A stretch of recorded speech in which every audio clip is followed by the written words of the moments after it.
I got a bad knee. It's a speed dating accident. Yeah, I wasn't fast enough. The guy next to me died. He never made it out of the chair. They have speed dating for old people. You know that, don't you? Yeah. They call it speed dating, make us feel better. It takes about an hour and a half per person. Somebody's always nodding off.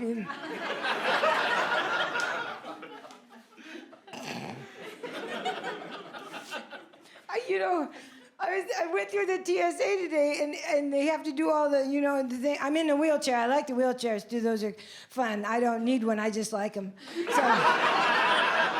So, no, push me. I've earned it. And so I get in there, and then they said, "Oh, we're gonna patch it down." I go, "Okay." He goes, "A lady will patch." No.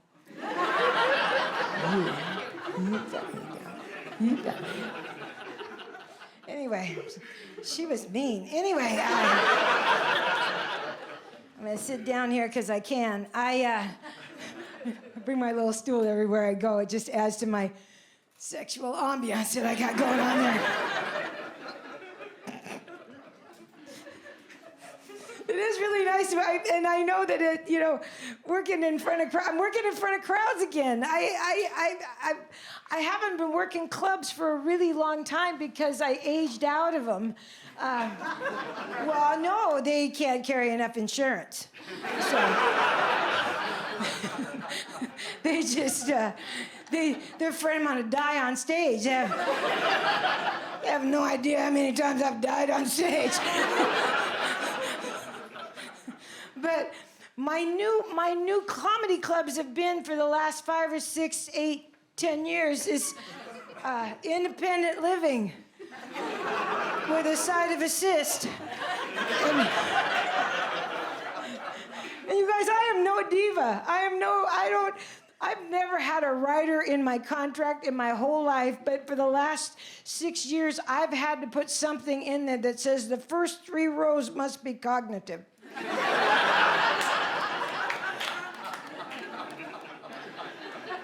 I just love messing with them too. I always show up early because I'm that age. I show up early. I sit, and then some of these places are really nice, and you go out, and they have these big living rooms and stuff and I like to get there early, and I sit out there. Because I know that eventually somebody from behind the desk is going to wonder what the hell I'm doing there, because she doesn't. And they always come over and go, "Hello, dear. How are you?" "I'm wet."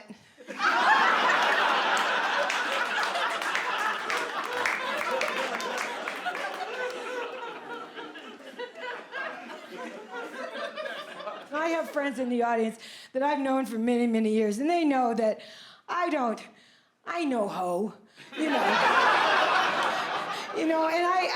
but I've been getting hit on, and my girlfriends have to tell me. My younger girlfriend, that guy is checking you out. That guy over, don't look, okay?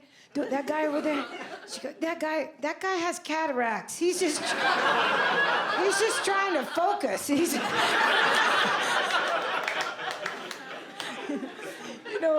And my niece, you're not in a relationship. I know I'm not in a relationship. I haven't been in a relationship for a long time, according to the restraining order. Couple late night calls, couple drive-bys, suddenly I'm the bad guy.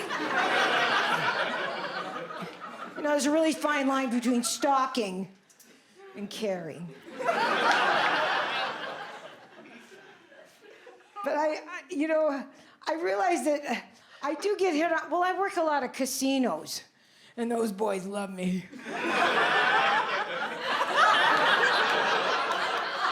Come here. I swear to God, I'm not lying. I'm working in Chinook Winds, which is on the Oregon coast, this casino. I'm down there, and this guy comes up to me, and I love men because at this age, they don't know they're old. They just think they're in there. You know, they have the confidence. It's just amazing. This guy comes over. He's got his walker. He's got both his hearing aids in. He's wearing some kind of bag. I'm not paying attention. And then he's wearing most of his lunch down the front of him. And he comes over and he puts his arm around me and he goes, I'm going to take you to dinner. I go, okay. Where should we go? Well, can you drive at night? I'm your girl. It's crazy. I'm glad I'm down here, though. I'm glad I had to do this today because I'm getting out of something. I got out of a family vacation. Yeah. I don't have kids that I know of. I should probably tell you that. The 80s are a little hazy. And, I have nieces and nephews that are my heart. I love them very much. They're very sweet people. But let me tell you something. I'm the auntie that everybody remembers did the stupid things on the vacation. You know, that ended up in the hospital or ended up at the ER. You know, this guy, or I hurt one of the kids somehow without, you know. I'm always, and when, no matter how much you get together with your family, if you're that person, that's all they want to talk about. They all, remember that time? You know, yeah, I remember it. I wish you would just not. And so we went to Bend about 20 years ago, and that's where my family is this weekend. They're over in Bend, Oregon. And about 25 years ago, we went over there. The kids were little, and I wanted to be the fun aunt. So they said, we're going to go horseback riding. Okay. Okay, yay. And so I was a good aunt.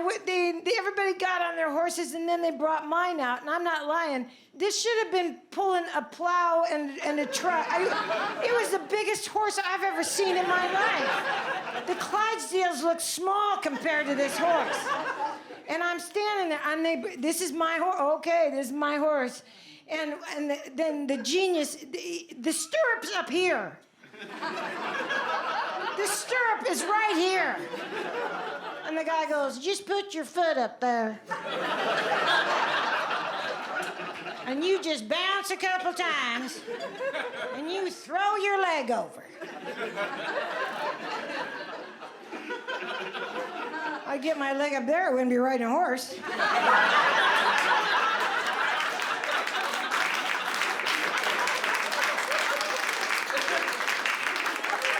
I'd be a trucker's wife. So I turned to this mental genius, and I said, I'm gonna need some help. I am not lying. 6 guys. It took 6 guys. We had 3 on one side pulling and 3 more on the other side pushing and shoving, and that hasn't happened since high school. And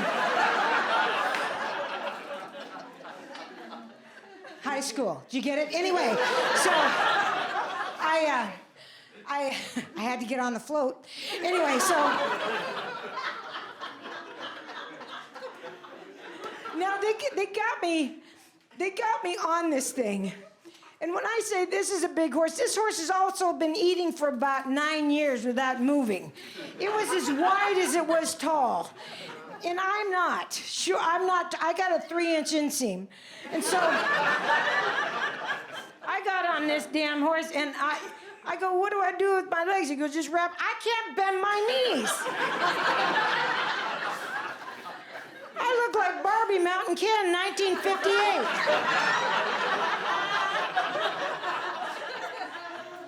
Unbelievable. And then one of my nieces thought it'd be funny, so she slapped the back of the horse, and we started to trot. And I went right off the back. I caught an earring in the tail, and I got drugged for like 350 feet, like my tits can rototill.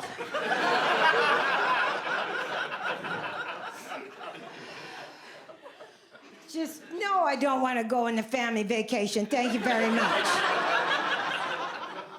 I love them, though. They keep me young. They try to keep me young. During COVID, They drove me crazy. They were afraid I was going to be lonely, you guys. I've lived alone forever. I go, don't bother me. I got shit to do. This is the same day. Did some different stuff. It's not a problem for me. And they kept calling me up going, are you lonely? No, I'm not lonely. Leave me alone, you know. All of a sudden, I start getting emails from YouTube that I'm taking a macrame class. Do you know what macrame is? You tie shit together and hang your dignity from it. I'm telling you. If you have a grandparent that's, they've given up. Do you understand? They've just given up. It's what we used to do with shag carpeting when we were stoned in the 70s. That's and that. That's good right there. I like that one. That's good. Honest to God, here's the worst one. They signed me up for Silver Singles. Do y'all know what Silver Singles is? A dating app for old people? Now, they did it during COVID because they knew I wouldn't ever go on a date. So I wouldn't have to see the people. So they thought, I said, first of all, I was so mad. I started getting emails from desperate old gentlemen. And I was reading them, and I felt bad because I didn't know if the guy liked me or he just had a trimmer and swiped right. You know what I'm saying? Yeah, that deserves so much more than you gave me on that one. I'm just going to tell you that one. So, yeah, now it's a pretty clap. That's a fun. Anyway, so now and I call my oldest niece. I have 4 nieces, and at this time she was 48. I had 2 46s and a 32. Sounds like a bra drawer, doesn't it? Anyway, so I called my oldest niece and I go, what the hell did you do? She go, oh, are you getting emails? I go, yeah, what did you think? I said, what picture did you use? She says, Suze, honestly, don't be mad. Don't you want to get married? No, nobody gets married for the first time at 70, no. Not unless there's a verified pension and a diagnosis.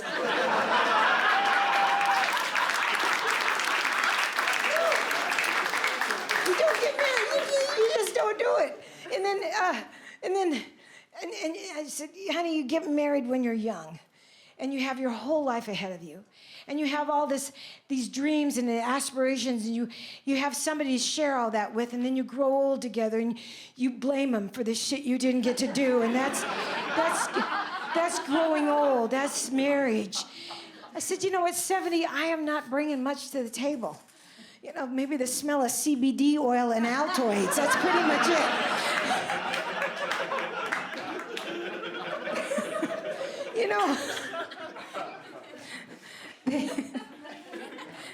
They try so hard, though. They do try hard. My birthday last year, they got me a gift card for a tattoo. You know I'm coming to you. Now, you have beautiful tattoos on your arms and your wherever I can see. And that's your generation. And I understand that. Did you design those? I came up with the design. You came up with a design. You found something that could match your concept. Yeah. This gift card's for $100. This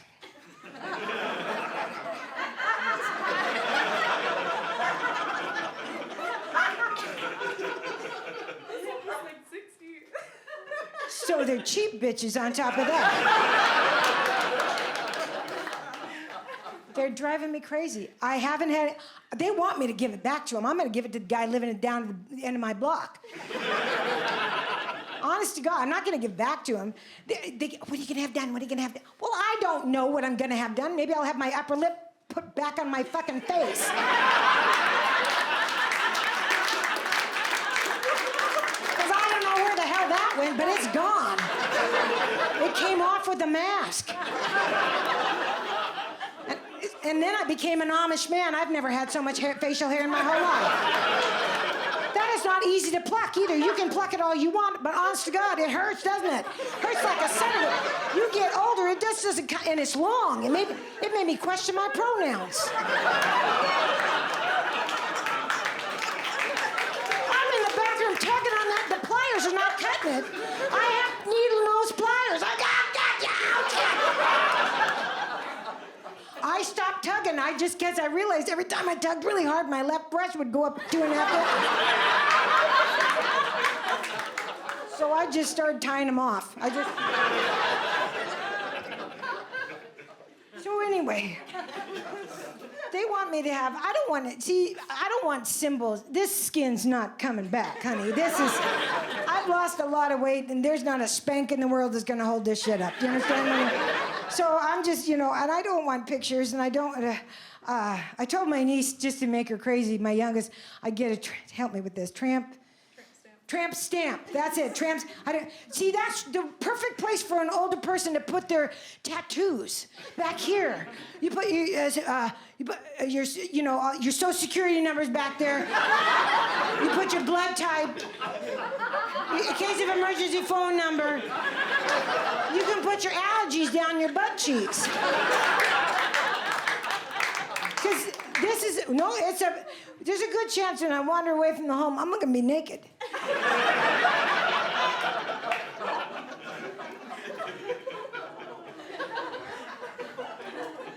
My sweet Irish niece calls me up. She goes, I know what you should have done. You have to have the Irish prayer tattooed on your body. I said, no words. There's no words going on this body. Are you kidding me? Someday somebody's gonna be putting me on a bedpan, and I don't want that conversation to start with, hey, what's your tattoo say? It says faster.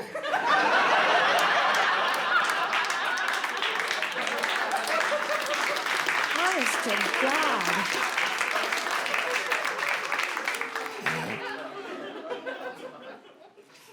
I get away with a lot of stuff. I do, and I'm looking at my friends up here with the silver hair. You have beautiful hair. Did you guys went gray fairly early in your life or no? See, I started going gray when I was 18. Oh yeah, seriously gray. My mom and dad were both salt and pepper by the time they're 25, and they're almost white by the time they're 30. So it was hereditary. And back in the 60s, gas was 23 cents, but you dye your hair at the hairdresser, it was 25. That was a lot of money. And then it was $35, then it was $45, then it was $55, then you're doing blowjobs for rich jobs.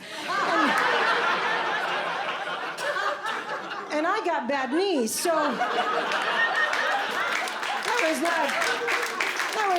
it wasn't paying off. So, and finally, when I first doing stand-up, everybody goes, you gotta dye your hair, you're in the show business. I don't care, I get away with so much more. We get away with shit. We do. I have guys running across the parking lot to open the door for me. And if they're not running, I'm going, hey!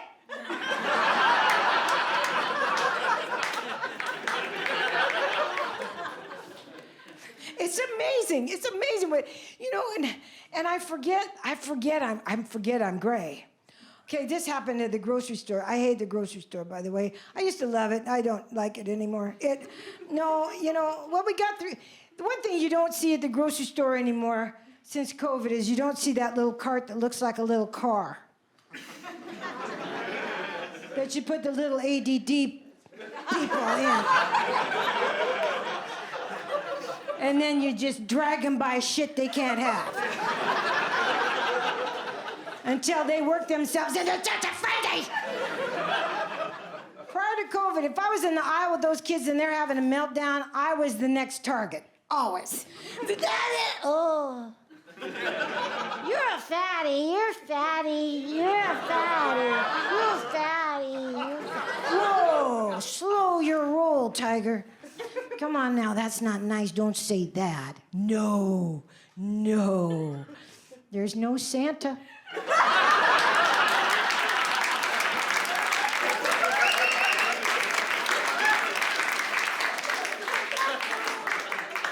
Yeah, now we're both living with disappointment, aren't we?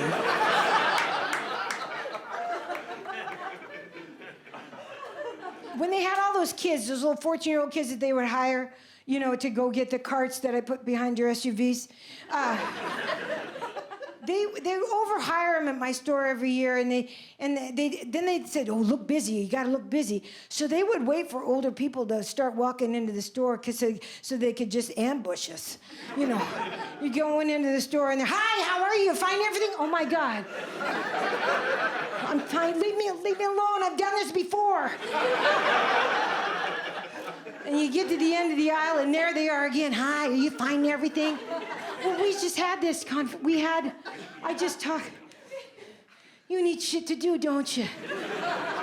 "Okay, well, I need an early pregnancy test, and I need it now."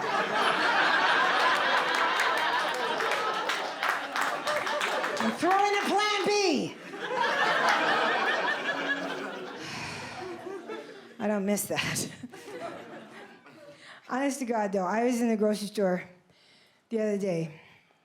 I'm gonna tell you this story first because I wasn't making fun of your beautiful tattoo. No, because here I want you guys to know something. I was a kid in the 50s. I was a teenager in the 60s. I saw the Beatles. Okay, so I'm telling you, when I made a pact with myself that I was never gonna be that older woman that just downgraded a whole population of young people for something that they wanted to do to themselves or whatever kind of trends they were in. I didn't want to be that person. I didn't want to be. I try not to be. But in the last 8 years, I'm fascinated by something, and I don't know if anybody else is either. I am fascinated by hockey pucks embedded in the earlobes. You guys, I'm just fascinated. I get up on them. Oh, look at that. It's embarrassing. And if they're in the line in the grocery store with me and they don't have whatever those things are, I just want to put my fingers in there. I want to put my fingers there. Do those whistle in the wind? I just want to know. And I don't understand. What do they call that, honey? Gauges. That's it, gauges. I never remember the gauges. Well, I'm gauging they don't have any grandparents, because the people in the, your ears and your nose don't stop growing. No. By the time those holes are 65 years old, they're so big, it's just another way for the grandkids to get in the truck.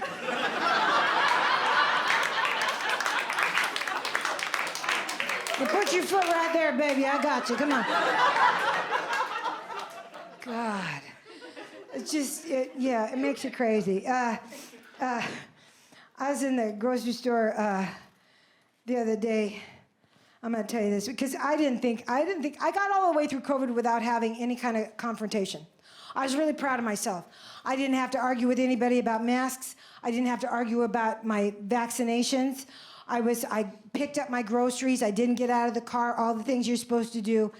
I am in the grocery store in my neighborhood 2 months ago, and I'm standing in line at the checkout clerk because I have coupons. And I do. It's my turn. It's my turn to drive you guys crazy, you young ones. That bitch has coupons. Jesus. Yeah, that's me. I got Piggly Wiggly coupons from 1957 that were in my mouth. And I make them running. No. It doesn't have the barcode. You have to do the numbers. So anyway, I'm in line with my coupons, and I know there's a gal in front of me screaming bloody murder at the clerk. You don't scream at the clerks at the grocery store. It's just such bad form. They don't have any power. They just want to get you through the line without stabbing you in the eye with something sharp. They've been standing on that weak-ass ocean mat for 15 years, and their shins are shot.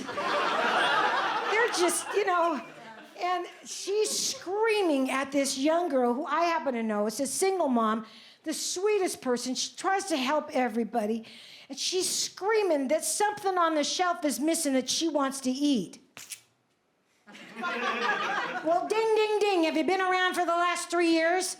Shit's missing. You gotta be an adult and pivot. Go to the pickle aisle. There's always pickles. I am trying to stay out of it. I am being, I'm going, no. There's a guy in back of me, and he just keeps backing up. You know, because he's not going to get involved. And then she really hits another gear, and she calls this young woman a word.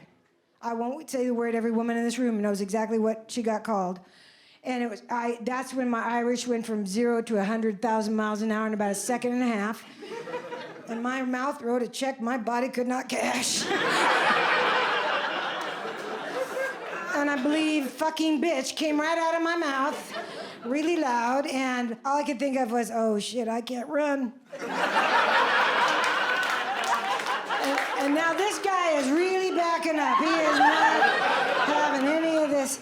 So she turns on me. She's big, tall, white, entitled woman. There's a shock. Anyway, she gets right in my face. And she goes, what do you want? I said, wait, you shouldn't. She was really a nice, that was not very, you shouldn't have said that's a bad, you should, I want to know what love is. I want you to show me. The guy in back of me starts laughing so hard, he starts singing with me. You guys, I didn't think she had another gear. She had another gear. She slammed her stuff down on the counter. She pointed at the clerk. She pointed at me. And then she stormed out of the store. And I stood there going, oh my God, I'm 72 years old and I out-crazied her.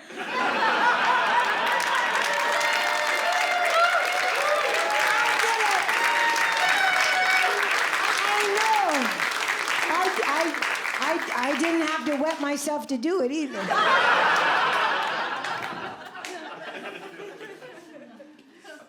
I get in trouble. I make a lot of mistakes at the grocery store. And I'm just going to bring it all to you guys right now. Every single person in this room, as lovely as you are, has a person in your life that you avoid. And it doesn't make you a bad person. It just means you've grown apart, you're culling the herd, whatever it is. You're just not in sync with this person anymore. And invariably when you see them, they're always so happy to see you. They're, hi, how are you? And you're going, hi, don't come over. And it's okay. It's okay. It's being human. But sometimes the people that you try to avoid are in your everyday life. One of mine is at the grocery store. He's a clerk. I've known him for 15 years. He's a very sweet man. I avoid him like the plague. No, because he's a very low talker. Very, very low talker. He wears a mask for his protection, and I appreciate that. I just don't want to get in his line because he's always happy to see me. He has a beautiful East Indian accent, and without the mask, on a good day, I still don't know what the hell he said. I don't know what he said, and I think it's my hearing, and I spend my whole time going, I'm sorry, excuse me. And so but he took over the checker line the other day, and I thinking, okay, just be nice, Susan. He's always so, hi, it's good to see you. Yeah, yes. Oh, wait on that, though, I thought I got a discount. And I swear I'm not making this up. This is what I thought I heard him say. Oh, are you retarded? Excuse me? Are you retarded?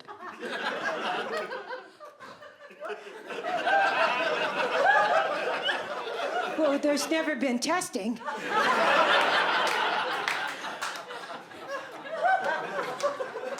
You guys, I drove all the way home. I sat in my car for a half an hour trying to figure out what the hell this guy said to me.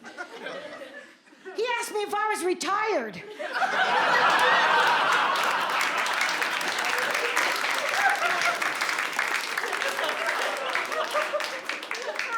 Are you guys friends? Do you do a lot of stuff together? You know, you've been friends a long, long time. See, I love that. I think men have friends. You have friends that you've known for 50 years. You go fishing and do stuff with them. See, I have had girlfriends that I have known since grade school.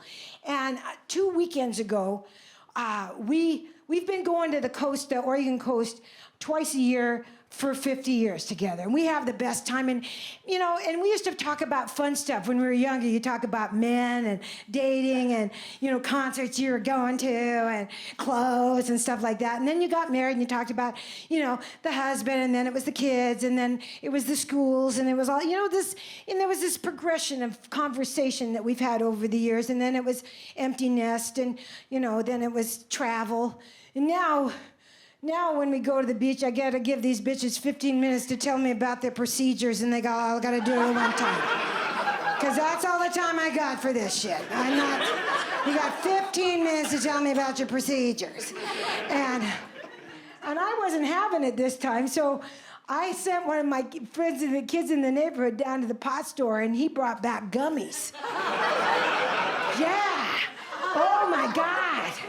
The pot has changed so much. Oh, shit. So they were drinking wine. I wasn't drinking, but they were drinking wine. We were playing cards, and they start talking about the procedure. No, everybody take a gummy now. Time to take a gummy. So everybody took a gummy. And we're playing cards, and we're laughing, and then we forgot if we took one. So we took another one.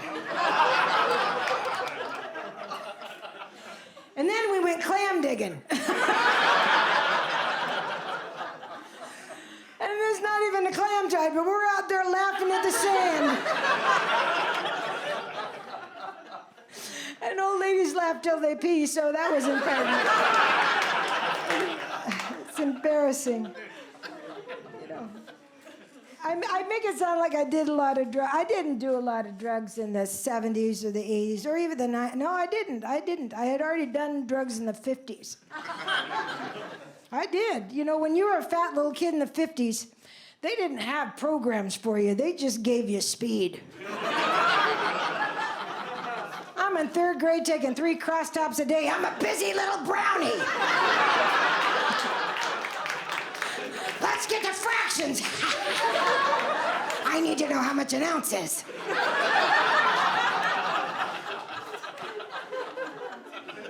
So anyway, what was I going to tell you? Sometimes my mind has gone so long, I come back with a tan.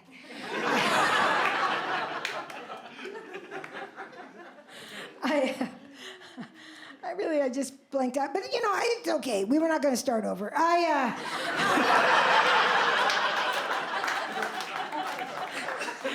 don't have the energy, and my meds are not working. So, this was not the day to switch your meds up with your cats. You have a cat? You don't have a cat? I have a cat. I didn't mean to have a cat. This is what you don't do. You don't go to the Humane Society with a friend who says, I'm going to get a cat. Want to come? Say no.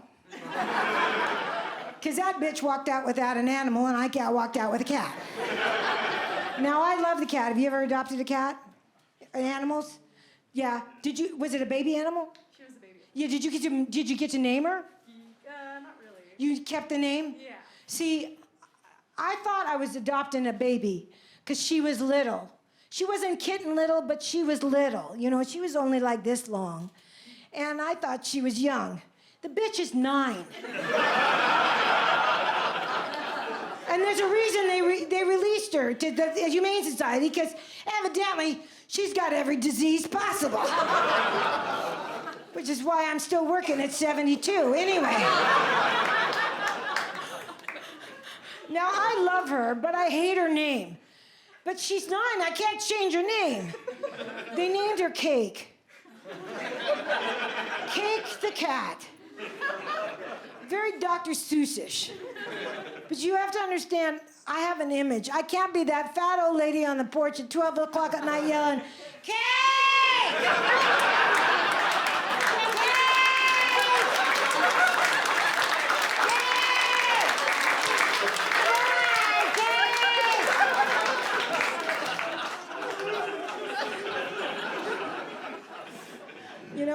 to think about them. I love to think about my folks. How many people here have been a caregiver in their life? A lot of people have been caregivers. Yeah, it's a tough thing. It's a very tough thing to do. I took care of my mom and dad for many years. I wasn't good at it. They died, but...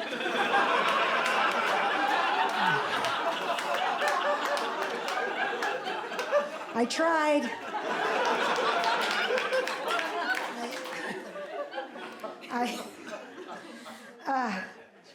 And you know, it doesn't matter how old you are. Certain things you'll say will remind you that you know the nut doesn't fall far from the tree. And I don't know how men do it. I think men process becoming their father in different ways. It happens around 40 for women, I think. It's that one morning you walk in the bathroom and you look in the mirror and you go, oh shit, when did she come in here? And you just have to learn to live with it and embrace it.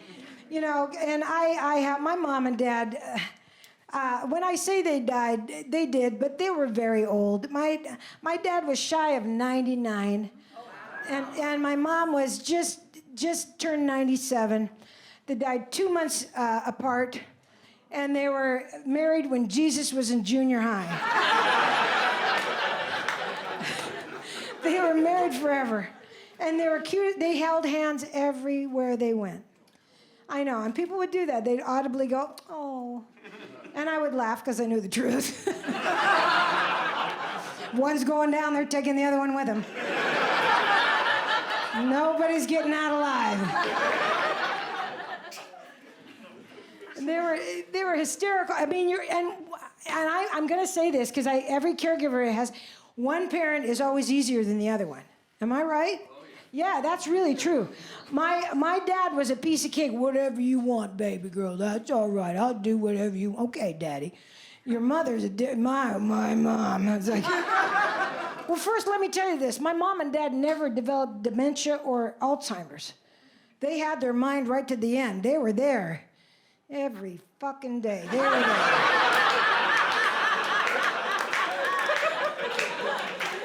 They just woke up happy. They woke up. What are we doing today? I'm the cruise director. We're going to Costco. They're having a twofer on coffins. Let's measure.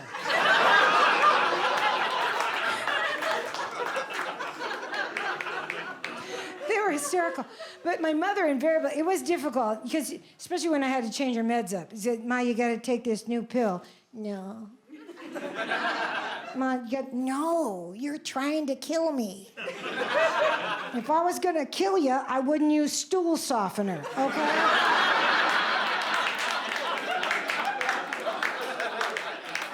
How does that benefit me?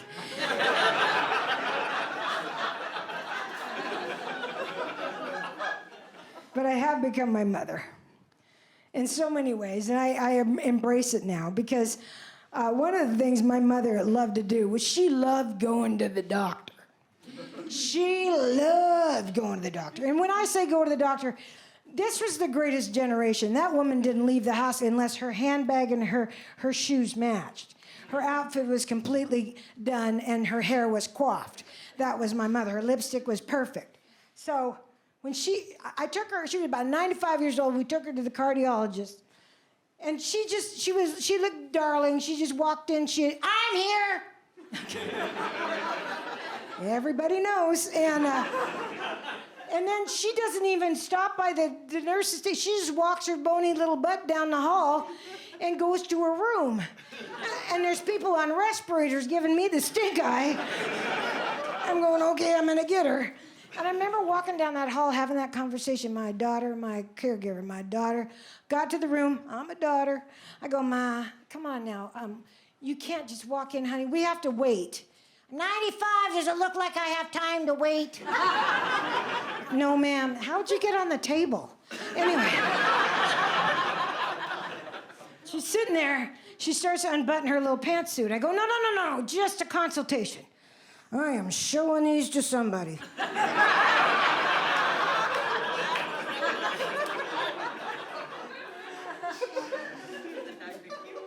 I hit 65. I've been a comic for almost 42 years.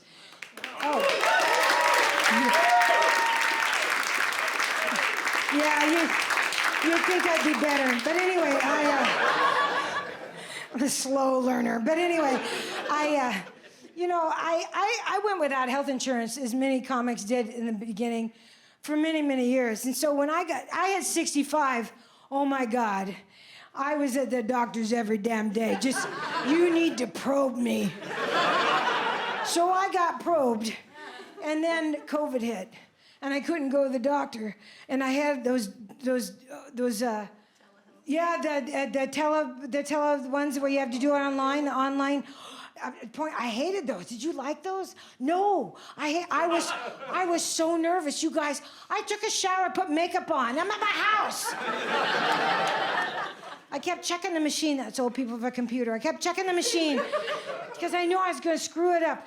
30 seconds before this whole thing started, I didn't feel like I was going to the doctor, so I took my pants and my panties off, and I folded them on a chair, and I put paper towels down. And now I'm at the doctor.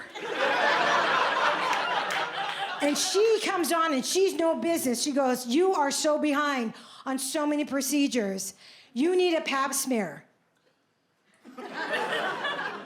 We're not doing that today, are we? Because I'm on a desktop.